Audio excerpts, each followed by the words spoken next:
अस्सलामुअलैकुम। आज हम उस रैली चिंग कवर को खोलकर उसके तमाम कनेक्शंस सीखेंगे। कवर हटाते ही ये रहे उसके 8 टर्मिनल्स। आइए उनकी वायरिंग का आसान तरीका समझते हैं। देखें, हाथ से दबाने पर ये पॉइंटर्स कैसे लॉर्ड को एक से दूसरी सप्लाई पर शिफ्ट करते हैं। ये रही पहली लाइन, ये दूसरी लाइन, और ये रहे कवायल के वो 2 खास टर्मिनल्स जहां बिजली मिलते ही मैग्नेट बनता है और रैली खुद बखुद लॉर्ड को एक लाइन से दूसरी पर शिफ्ट कर देती है। ये 2 ऊपर के पॉइंटर्स घर के लोड आउटपुट के लिए इस्तेमाल होंगे। ये लग गए हमारी पहली लाइन की तारें।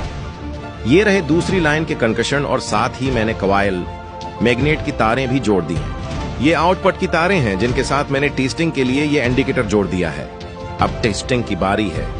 ये मैंने पहली लाइन की दोनों तारें बोर्ड में लगा दी हैं। अब जैसे ही मैं दूसरी लाइन की तारें लगाऊंगा, देखें कैसे रैली मैग्नेट बनकर फौरन लोड को शिफ्ट कर देती है।